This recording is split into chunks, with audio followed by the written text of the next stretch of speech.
ajaran Sang Buddha ada disebutkan ada diajarkan tentang anatta. Sehubungan dengan ini, mengapa kita masih merasa tersakiti ketika badan kita dipukul?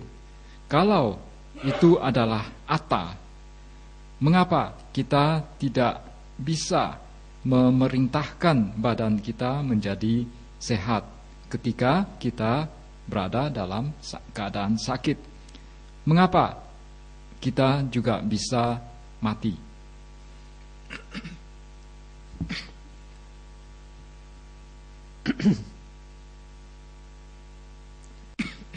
Do you understand what is ananda?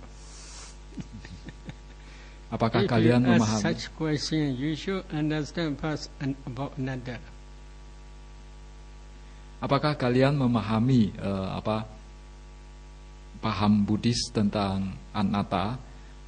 Kalau kalian ingin mengajukan pertanyaan seperti ini, kalian pertama-tama seyogianya memahami dulu apa yang disebut dengan sebagai anatta. Is homesick ada or another? Huh? Apakah homesick juga suatu anatta yang lain? How do you think? Bagaimana pikiran kalian? According to Buddha's teaching, you should try to understand another. Briefly, there are two types of ada. Number one ada is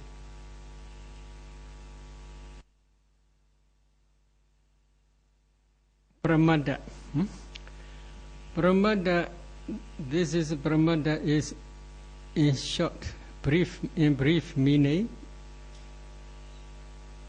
creator, who create the world. This is called pramada.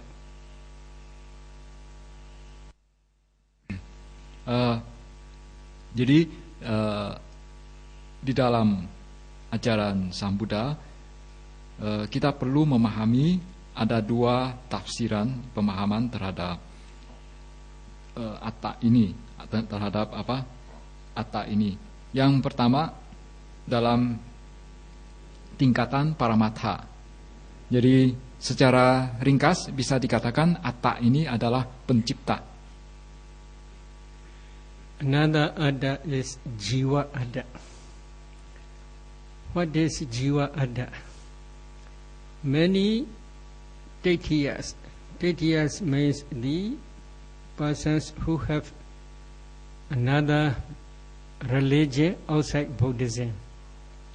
They are called Taitiyas. They believe there is permanent ada in our body. Atta yang kedua disebut sebagai jiwa atta. Pandangan tentang jiwa atta ini terutama banyak dianut oleh penganut yang disebut sebagai titiya. Di dalam istilah Buddhis yang disebut sebagai titiya itu biasanya disebut sebagai ajaran di luar ajaran Buddha. Jadi jiwa atta ini mempercayai adanya suatu jiwa atau atta yang kekal. About jiwa ada, there are two views. One view is Ucheda Deity, annihilation view. After death, that ada ceases completely without remainder. They believe in this way. Terhadap pandangan terhadap jiwa atta ini pun ada terdiri dari dua pandangan. Yang pertama adalah Ucheda Ditti atau biasanya kalau menggunakan istilah Barat itu disebut anihilasionisme. Ya. Jadi mempercayai ada musnahnya atta setelah kematian. Another other view is Sasada Deity, permanent ada. They believe inside body there is ada. That ada never die. Changing from one life to another, one existence to another, never die.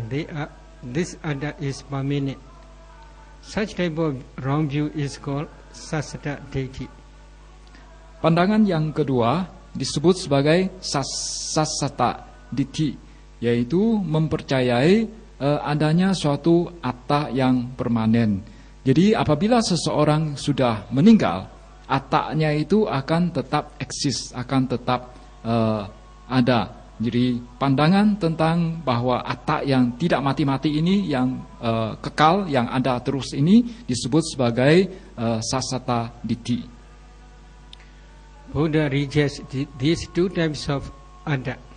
Two types of ada means number one, parama ada. Number two, jiwa ada. Number one, parama ada is creator. Number two, jiwa ada is permanent ada, self inside the body. Jadi ada dua jenis atta, yaitu yang pertama adalah parama atta, yaitu maksudnya adalah adanya suatu pencipta. Kemudian yang kedua adalah jiwa atta, yaitu mempercayai adanya atta yang permanen.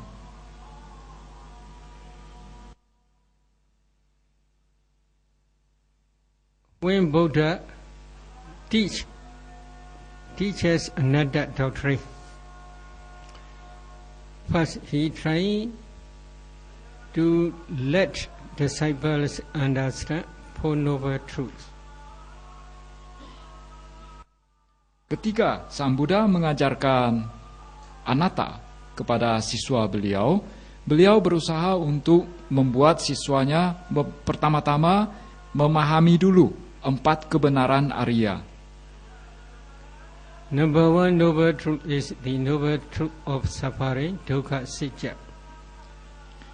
Kebenaran yang pertama adalah dukkha satya, kebenaran tentang dukkha, tentang penderitaan. 5 clinging aggregates are dukkha sitya. Pancakanda adalah 5 kumpulan kemelekatan atau pancakanda itu merupakan kebenaran penderitaan.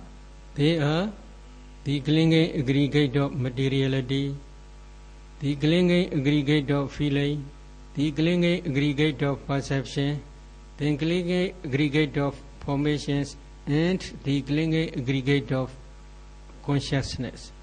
Altogether, there are 5 clinging aggregates. Jadi kelima himpunan kemelekatan itu, atau yang biasanya kita kenal sebagai pancakanda itu, yang pertama adalah himpunan kemelekatan jasmani. Kemudian yang kedua adalah agregat atau himpunan kemelekatan wedana atau perasaan.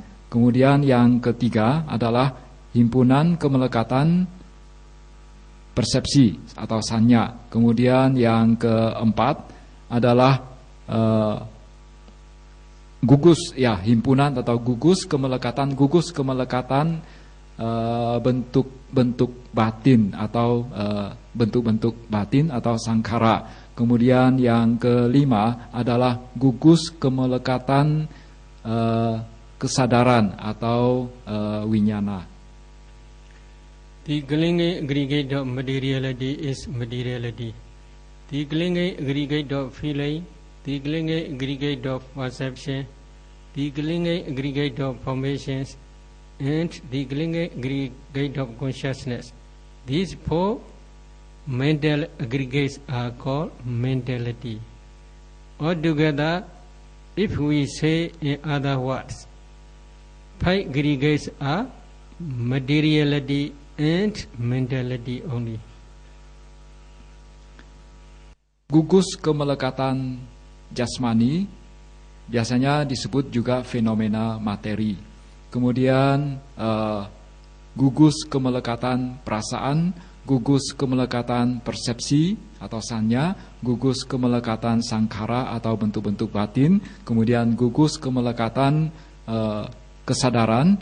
Keempatnya disebut sebagai fenomena mental.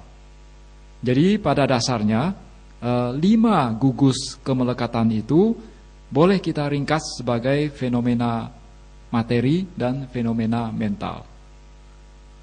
A disciple who wants to understand in the right way the Anatta doctrine, first he must try to understand this ultimate materiality and mentality by his own direct knowledge. Apabila seorang siswa ingin memahami anatta secara benar, maka pertama-tama dia harus mampu untuk melihat dan mengalami sendiri atau menyaksikan sendiri fenomena materi dan fenomena mental itu.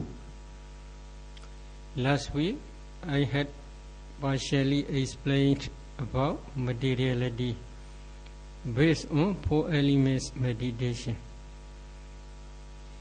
Minggu yang lalu saya sudah menjelaskan sebagian fenomena materi yang berdasarkan latihan meditasi 4 unsur.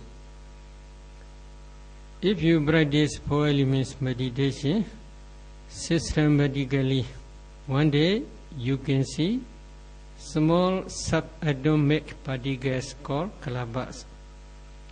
Again, if you analyze those kalabas, you can see ultimate materiality such as earth element, water element, fire element, wind element, color, odor, flavor, nutritive essence, life faculty, transparency, or sex determining materiality, or heart base, etc.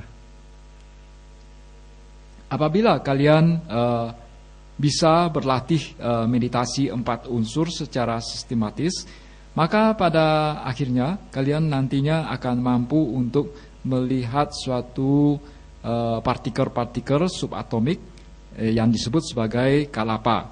Kemudian apabila kalian menganalisis terhadap kalapa-kalapa tersebut, kalian nantinya akan melihat fenomena materi yang paling hakiki, yaitu kalian akan mampu melihat 4 unsur, melihat sifat-sifat dari melihat 4 unsur itu sendiri, yaitu unsur tanah, air, api, dan angin. Kalian juga akan mampu melihat zat-zat transparan atau zat-zat bening.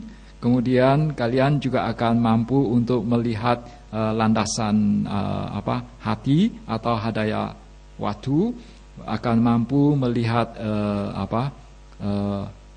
warna, melihat bau, dan melihat sari, nutrisi, dan lain sebagainya.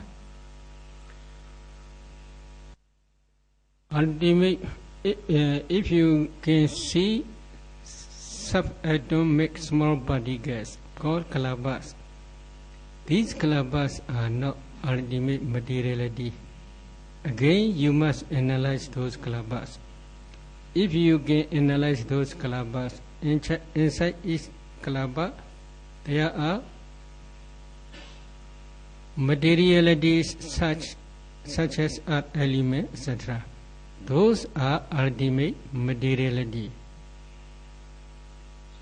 As soon as these ultimate materialities in each kalaba, as soon as they arise, they pass away very, very quickly. So they are nature impermanent. They are always oppressed by rising and passing away, so they are suffering dukkha. But there is another one. This is another. Inside those ultimate materiality in each kalaba, there is no permanent atta, permanent self. Because if it is permanent, it will not perish away after rising. But as soon as they rise, they pass away very, very quickly. So they are another. First, you should try to see this anatta doctrine. Jadi pada saat kalian sudah mampu untuk melihat kalapa, namun sesungguhnya kalapa ini bukanlah fenomena materi yang paling hakiki. Kalian perlu menganalisanya lebih lanjut untuk melihat fenomena materi yang paling hakiki dengan berusaha untuk melihat 4 unsur dan lain sebagainya. Pada saat kalian berusaha untuk melihat fenomena materi yang paling hakiki yang ada di dalam kalapa-kalapa tersebut, maka kalian akan mampu melihat timbul tenggelamnya atau muncul lenyapnya fenomena materi tersebut secara cepat. Pada saat itu kalian akan melihat ketidakkekalan, akan mampu melihat anicca.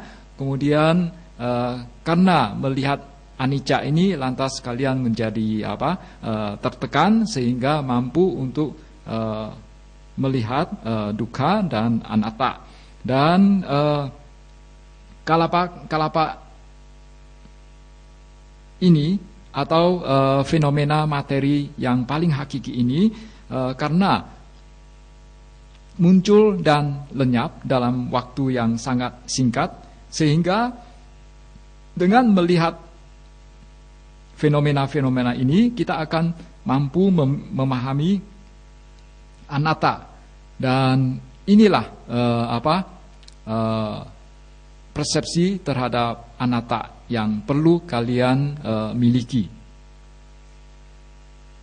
Inside materiality, there is no permanent atta. All materialities are anatta, no self, because they, as long as they arise, they perish away. There is no permanent atta in materiality. Jadi di dalam fenomena materi ini kita tidak akan menemukan satu atta pun. Oleh karena itu bersifat anatta. Karena fenomena-fenomena materi ini begitu muncul akan langsung lenyap dengan cepatnya. In the same way, you should try to discern ultimate mentality by your own direct knowledge. If you can see ultimate mentality, then at that time also you can understand. These ultimate mentalities also, as soon as they arise, they pass away very, very quickly. So they are anicca, impermanent, suffering, dukkha, and anatta, non-self. Dengan cara yang sama, kalian seyogianya melihat dan mengalami sendiri atau melihat atau menyaksikan sendiri fenomena mental yang paling hakiki, fenomena batin yang paling hakiki. Kalian nanti akan melihat bahwa fenomena-fenomena batin ini akan muncul dan lenyap dengan cepatnya. Oleh karena itu bersifat anicca, dukkha, dan anatta.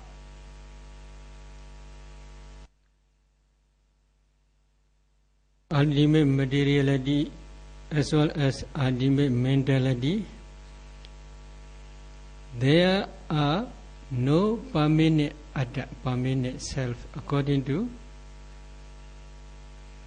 Daikya's view. This atta view is not Buddhist view. This is Daikya view. Daikya is the outside our Buddha's religion. The people who believe in other religions, they are called Daikya. So this is Daikya's view only. Jadi menurut ajaran Buddha, di dalam fenomena materi dan fenomena mental yang paling hakiki ini, sesungguhnya tidak ada suatu atta yang kekal. Atta yang kekal ini hanya dikenal oleh, dipercayai oleh mereka yang menganut ajaran Titiya, yaitu ajaran yang di luar ajaran Buddha. Ajaran Titiya ini meyakini adanya suatu atta yang kekal. Again, you must also try to discern the noble truth of the origin of suffering. This is second noble truth. If you want to understand the noble truth of the origin of suffering, you must try to understand the dependent origination by your own direct knowledge. Kemudian kalian perlu juga menyelidiki, perlu juga mengalami, melihat sendiri, menyaksikan samudaya saca, yaitu kebenaran tentang asal muasal dukkha. Kemampuan untuk melihat asal muasal dukkha ini perlu kalian kembangkan melalui melihat hubungan yang saling bergantung atau paticca samuppada. Jadi kalian harus memahami paticca samuppada, barulah kalian mampu melihat asal muasal dukkha ini. If we summarize the dependent origination, there are causes and effects only. Apabila kita meringkas ajaran yang terkandung di dalam paticca samuppada ini, maka kita bisa mengatakan paticca samuppada pada dasarnya adalah suatu hubungan sebab dan akibat. Again, if we summarize causes, there are 5 causes. Number 1, avijja, ignorance. Number 2, tanha, craving. Number 3, upadana, clinging. Number 4, sankhara, wholesome and or unwholesome volitional formations. And karma, the karma potentiality of those formations. Altogether, there are 5 causes. Ignorance. Kemudian, jadi tadi dikatakan bahwa pada dasarnya paticca samuppada itu adalah suatu hubungan sebab akibat. Sebabnya itu ada 5, yaitu yang pertama adalah avijja atau ketidaktahuan, kemudian tanha atau biasanya diterjemahkan sebagai keinginan, nafsu keinginan atau rasa haus atau rasa damba yang menggebu-gebu. Kemudian upadana adalah kemelekatan. Kemudian yang keempat adalah sankhara atau keinginan atau niat.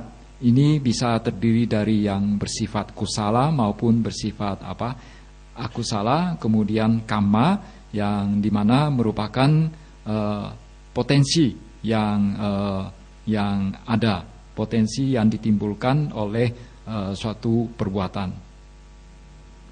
If you can visit to the past life, you can directly see these 5 past causes. Do you want to visit to your past life? Apabila kita mampu melihat kelahiran lampau kita mampu mengunjungi kembali, melihat kembali kelahiran lampau kita, maka kita akan melihat kelima hal tersebut di atas. Kalian apakah mau melihat kelahiran lampau kalian? If you want to understand the anatta doctrine by your direct knowledge, you must try to visit to your past life. Just questioning is not enough. Apabila kalian ingin memahami anatta dengan baik, maka kalian perlu mengunjungi kembali kelahiran lampau kalian. Dan tidak cukup dengan mengajukan pertanyaan tentang anatta saja. There are also 5 effects. They are number 1, vijnana, consciousness. Number 2, nama rupa, mentality and materiality. Number 3, salayana, 6 bases. Number 4, phassa, contact. And number 5, Vedana feeling. Altogether there are 5 effects. Kemudian tadi sudah disebutkan sebelumnya sudah disebutkan tadi ada 5 sebab. Nah, sekarang ada 5 juga akibat, yaitu yang pertama adalah winyana atau kesadaran, kemudian nama rupa yaitu jasmani dan mental, kemudian salayatana yaitu 6 landasan indriawi, kemudian phassa atau kontak, dan kelima wedana atau perasaan. These 5 effects are, in other words, they are one part of 5 clinging aggregates, the noble truth of suffering, dukkha satya. Kelima akibat ini dengan kata lain juga merupakan 5 gugus kemelekatan. Jadi itu merupakan 5 gugus kemelekatan. 5 causes are the noble truth of the origin of suffering, samudaya satya. Jadi 5 sebab itu adalah diliput tercakup dalam samudaya satya atau kebenaran tentang asal muasal dukkha. Kemudian 5 akibat itu merupakan dukkha satya atau kebenaran tentang penderitaan. These 2 noble truths, the noble truth of the suffering, dukkha satya, and the noble truth of the origin of suffering, samudaya satya, are the object of vipassana. A meditator must contemplate them as anicca, dukkha, and anatta. Such type of contemplation is called vipassana. Kedua kebenaran tersebut yaitu kebenaran tentang dukkha dan kebenaran tentang asal muasal dukkha itu merupakan objek dari meditasi vipassana. Dalam berusaha untuk melihat kedua kebenaran ini, kita perlu melihat sifat ketidakkekalan mereka, sifat dukkha mereka, sifat anatta mereka. Dengan melihat secara demikian, maka itulah yang disebut sebagai vipassana.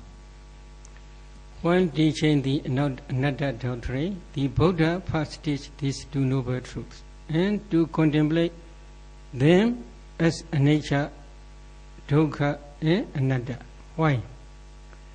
In 31 planes there are only these 2 noble truths only. Except these 2 noble truths there is nothing. But these two noble truths, ultimate materiality, ultimate mentality, and their causes, are anicca. Why? As soon as they arise, they pass away very, very quickly. So they are anicca and permanent. They are always oppressed by rising and passing away, so they are suffering, dukkha. There is no permanent atta in them, so they are anatta, non-self.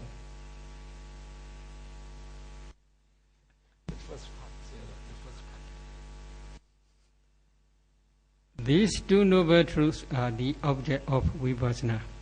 These 2 noble truths are, in other words, ultimate materiality, ultimate mentality, and their causes.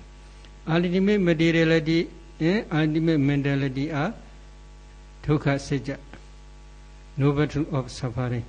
Their causes are samudaya satya, noble truth of the origin of suffering.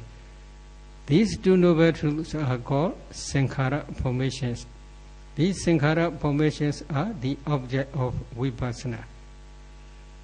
When the Buddha teaches this anatta doctrine, first he teaches these 2 noble truths to understand by direct knowledge. After that, he teaches to contemplate them as anicca, dukkha, and anatta. Why? As soon as they arise, they pass away very, very quickly, so they are nature impermanent. They are always oppressed by rising and passing away. They are always oppressed by rising and passing away, so they are dukkha, dukkha suffering. In those formations, there is no permanent entity, permanent substance, permanent atta, so they are anatta, no self.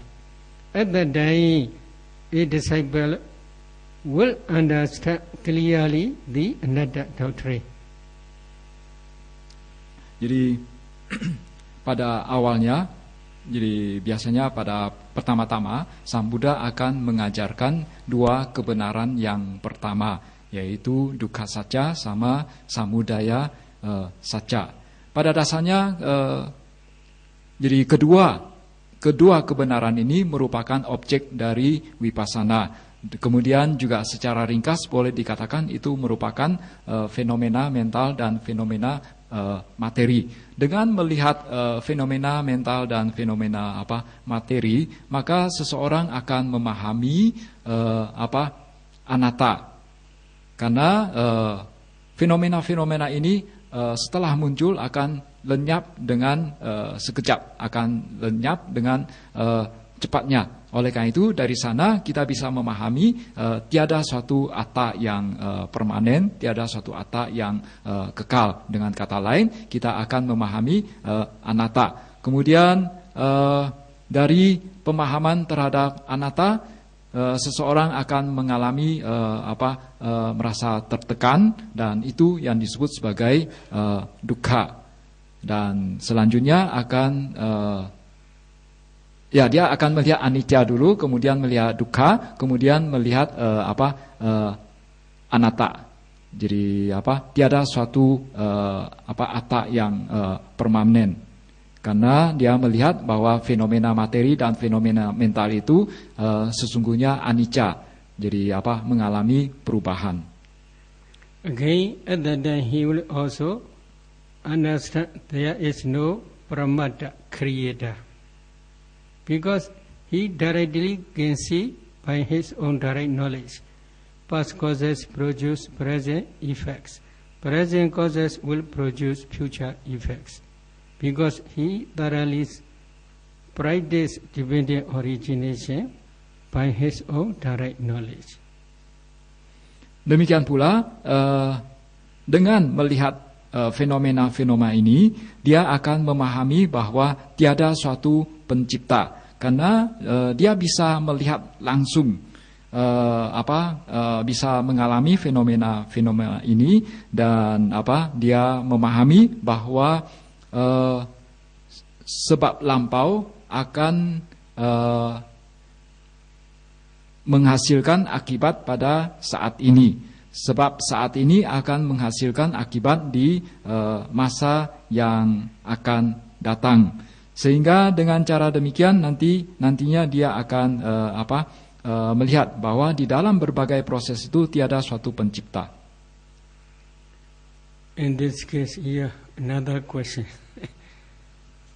In relation to this, why we still feel hurt when our body is hit? This is his question. Jadi dalam hubungan ini, mengapa kita masih merasa terluka apabila badan kita dipukul? I also want to you one question. When you have homesick,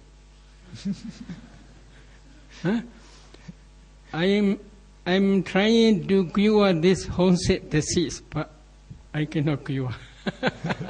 Many meditators today come in. They tell me many reasons, and they go back to their home. Sehubungan ini saya juga ingin bertanya kepada kalian, mengapa kalian bisa mempunyai homesick? Jadi banyak meditator mereka datang kepada saya, mengatakan dengan mengajukan berbagai alasan, mengatakan mereka mau pulang. Jadi saya juga mengalami kesulitan untuk bagaimana menyembuhkan atau mengobati homesick ini. In this case, I want to relate one story mentioned in Mahasatipatthana Sutta commentary. In Sri Lanka, there is one famous forest monastery called Chaitala Papata Vihara. Chaitala Mountain Forest Monastery.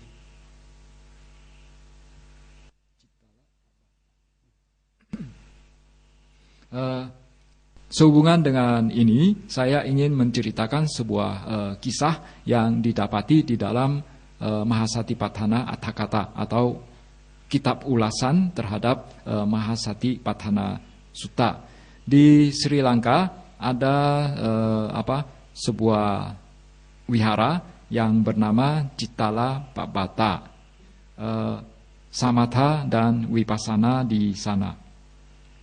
However, nowadays there are only many thousands of natural caves only, no monastery.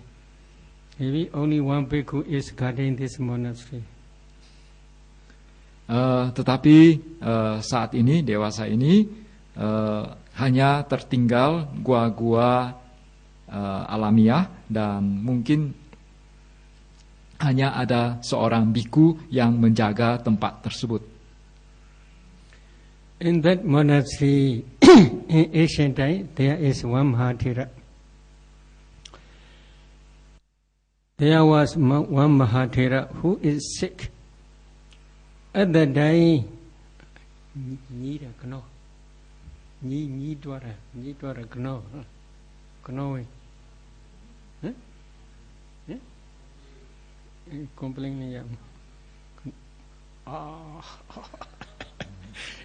he is maybe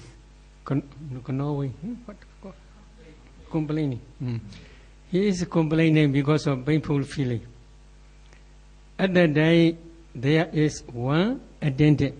Tonight, Venerable Agenya told about attendant. So one type of attendant. He is young bhikkhu. So he asked, "Where is Bhante? Do you feel pain in which place?"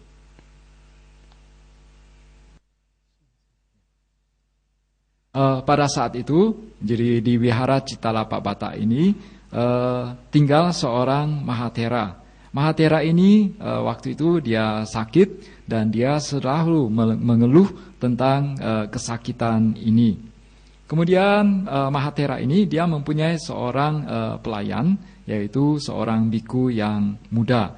Biku muda ini bertanya kepada Mahathera ini, "Bhante, di mana letak sakit Anda?" The attendant bhikkhu is asking the place where painful feeling is arising.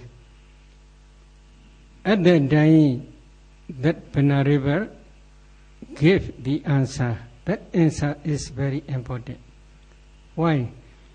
He already practiced Vipassana, but he did not yet become Arahat or any noble stage, but still practicing Vipassana.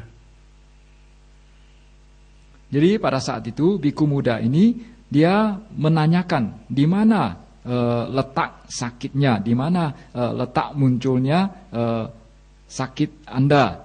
Dan jawaban yang diberikan oleh sang Mahathera itu sangat penting karena Mahathera ini dia sudah berlatih Vipassana, tetapi beliau belum mencapai kesucian.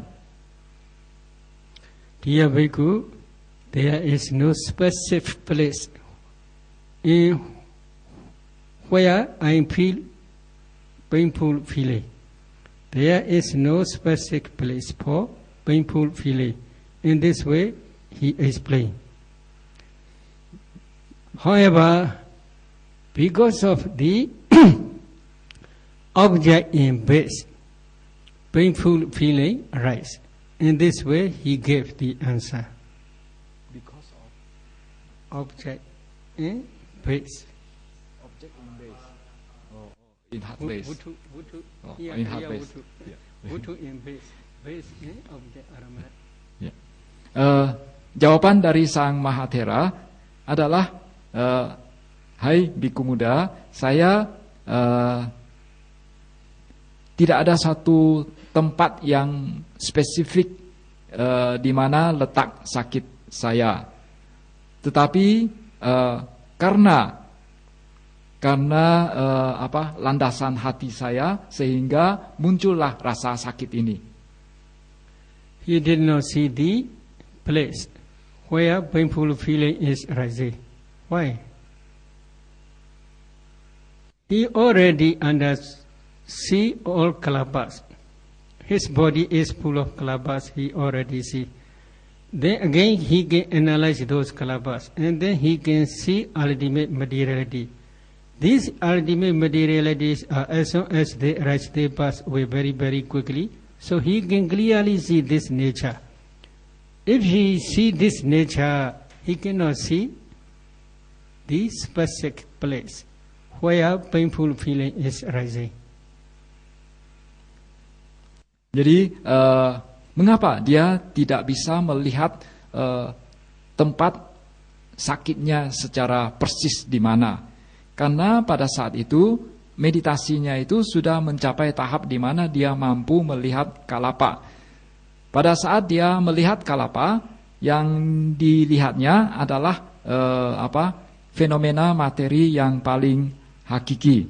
Oleh karena itu dia tidak bisa menceritakan di mana persisnya rasa sakitnya itu, karena yang dia lihat hanyalah berupa kalapa-kalapa itu. If these materialities, as soon as they arise, they pass away, when this painful feeling arise, this is problem. A meditator must try to see this nature. Jadi dia mampu melihat kalapa-kalapa itu. Dia mampu melihat fenomena materi yang paling hakiki itu muncul lenyap dengan cepatnya. Lantas kenapa? Lantas pertanyaannya, mengapa dia masih mempunyai rasa sakit itu? Mengapa rasa sakit masih muncul? Why this painful feeling arise? Maybe I want to explain with one place, at that time only you may understand clearly. Painful feeling is rising when you are inside your bowel, for example. You must try to discern 4 elements in this area. Then you cannot see bowel, you can see only a group of kalapas. If you analyze those kalapas, you can see ultimate materiality only.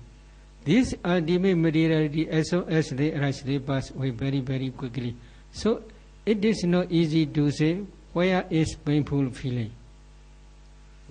Saya akan ambil sebuah contoh. Misalnya kalau kalian sakit perut dan kalian memperhatikan bagian perut kalian, bagian perut kalian, maka yang kalian lihat nantinya hanyalah berupa kalapa-kalapa saja. Kemudian kalau kalian melihat lebih dalam lagi, kalian akan melihat fenomena materi yang paling hakiki. Muncul lenyapnya fenomena materi yang paling hakiki, dan itu tidak akan membuat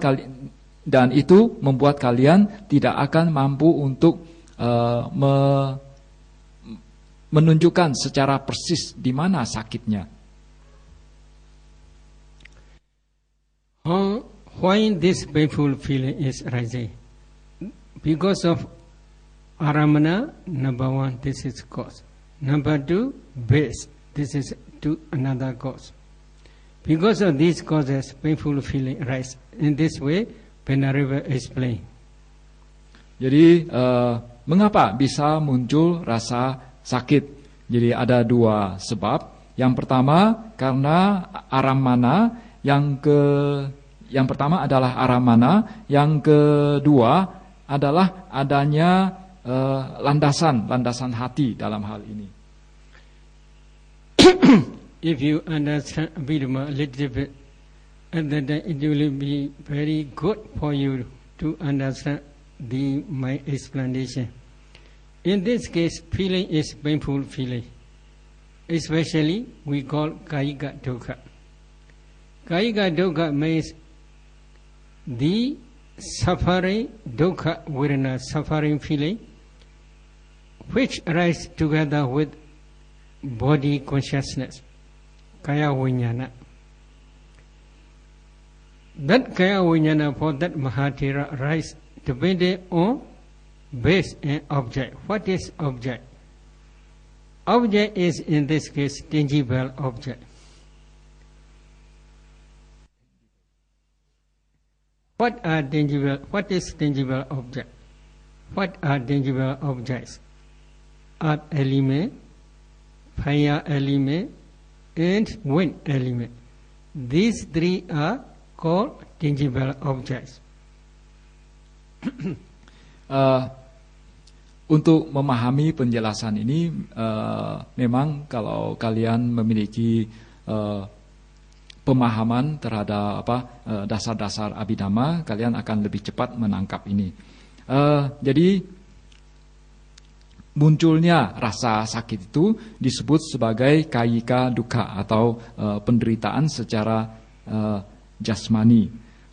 Kayika dukkha ini bisa muncul karena ada dua hal, yaitu munculnya dukkha vedana atau perasaan menderita, kemudian adanya kaya winyana karena adanya kesadaran jasmani. Jadi ada dua hal, yaitu perasaan dukkha dan kesadaran jasmani. Maka muncullah apa yang disebut sebagai penderitaan secara jasmani.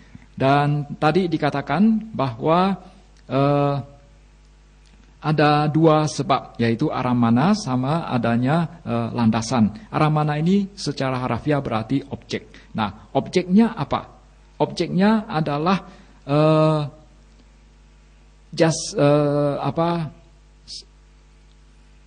materi yang bisa disentuh, materi yang bisa dirasakan melalui sentuhan, yaitu apa saja materi yang bisa dirasakan melalui sentuhan, yaitu unsur tanah, unsur api, dan unsur angin.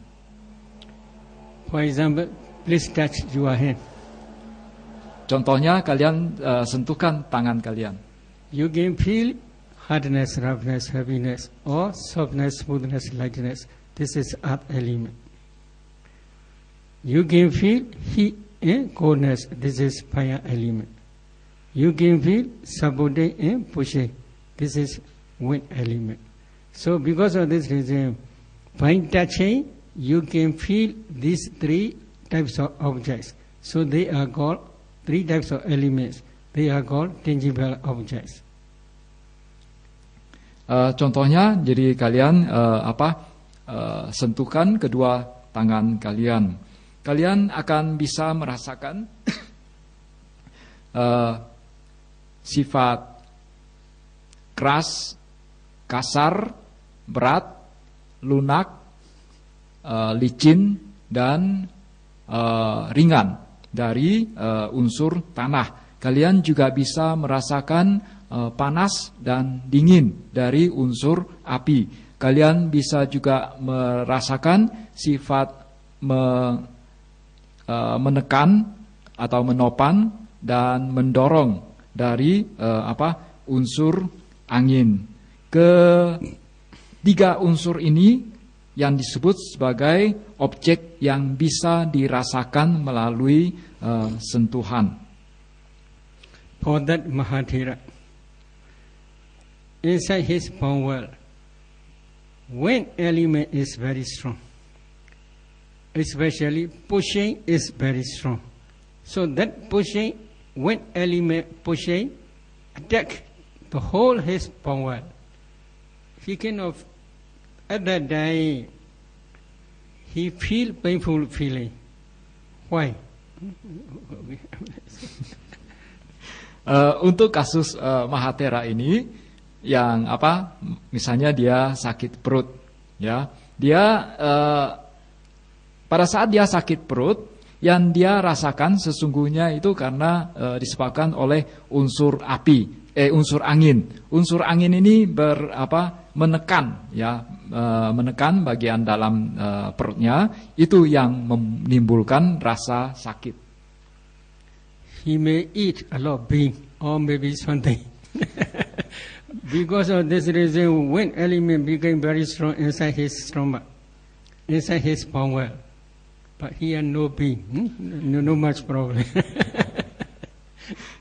Jadi mungkin dia makan terlalu banyak atau mungkin dia makan sesuatu sehingga menimbulkan sakit perutnya. Tapi saya pikir kalian di sini tidak sakit perut kan? So that wind element attack to his body transparency. What is body transparency? Inside his stomach, there are many organs, different, such as intestine, stomach, etc. If you get this four elements systematically, you can see there are only kalapas.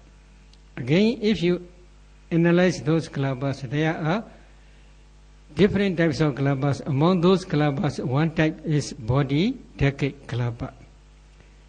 If you analyze those body decade kalapas, in each kalapa there are 10 types of materiality, such as earth element, water element, fire element, wind element, color, odor, flavor, nutritive essence, and body transparency. Jadi Light faculty. 9, not 10. 10. Jadi unsur angin ini karena dia menyerang kaya pasada atau zat bening tubuh, itulah yang menimbulkan rasa sakit. Kita tahu bahwa di dalam perut kita banyak sekali organ-organ dan misalnya ada usus dan lain sebagainya. Apabila seseorang melalui meditasi 4 unsurnya, dia mampu melihat kalapa, dia akan melihat fenomena materi sepuluhan dari jasmani. Jadi disebut kaya dasaka rupa. Kaya dasaka rupa. Kaya dasaka rupa ini terdiri dari 4 unsur, tambah lagi warna, rasa, bau, dan oja atau sari nutrisi, ditambah dengan zat bening jasmani, kaya pasada. That kaya pasada is called base. The wind element attack this base. At that time, painful feeling arise. But this wind element also a nature impermanent. That body transparency, kaya pasada also a nature impermanent. That feeling, dukkha, vedana also a nature impermanent.